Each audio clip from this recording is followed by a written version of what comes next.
Hello student, I am Dr. Amni Saduddin, Assistant Professor Mirza Ghalib college गया।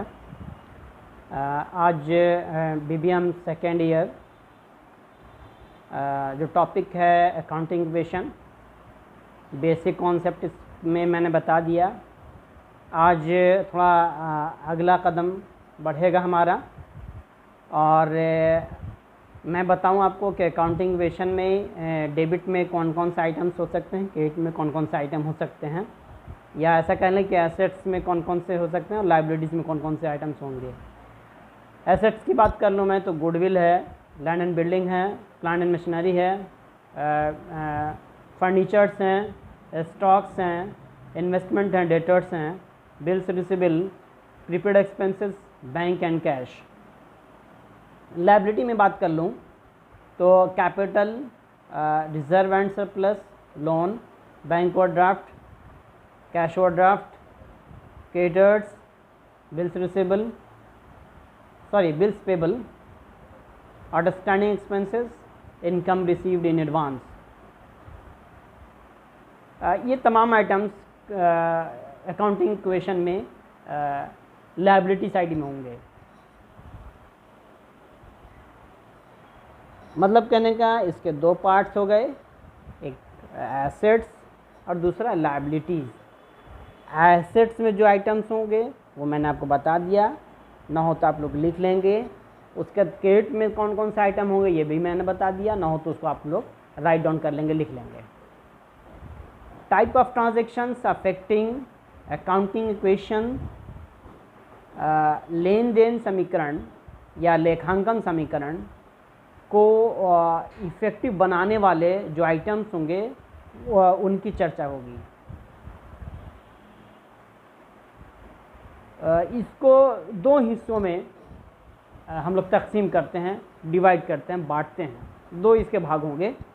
पहला होगा transaction effecting two items, transactions effecting two items. और जो second होगा transactions effecting more than two items. अब इस categories की जब मैं बात कर लूँ तो इसमें भी दो चीज़ें सामने आएंगी, या यूँ कह लें कि इसको भी दो हिस्सों में बांटेंगे। Transactions affecting both the side of accounting equations. Accounting equation के दोनों साइड को इफेक्टिव करने वाले ट्रांजैक्शंस, ऐसे ट्रांजैक्शंस जो अकाउंटिंग इक्वेशन के दोनों साइड को इफेक्टिव बनाता हो। अब इसमें फर्स्ट स्टेप्स की जो मैं बात करूं आपसे, तो इंक्रीज इन एसेट्स और increase in liabilities. Increase in assets और इंक्रीज इन लायबिलिटीज़। अब आइए कि स्टार्टेड बिजनेस विथ कैश, ये ट्रांजैक्शंस है। इफेक्ट कौन कौन आइटम्स होगा, इसमें कौन कौन से आइटम इफेक्टिव होंगे। तो जब बिजनेस की शुरुआत होती, देखिए वर्ड बुक्स में भी लिखा होता है वर्ड स्टार्टेड, ये वर्ड थोड़ा सा ये लगता है, इसलिए कमिंस बिजनेस विथ कैश ऐसा कह लें तो ज़्यादा बेहतर होगा। Cummins business with cash, cash effective होगा। और दूसरी ओर कैपिटल, तो आपको मैंने पहले ही बता रखा है कि कैश जो है वो एक एसेट्स है और कैपिटल एक लायबिलिटीज़ है। तो कैपिटल भी इफेक्टिव होता है और कैश भी इफेक्टिव होता है इस तरह के ट्रांजैक्शंस में।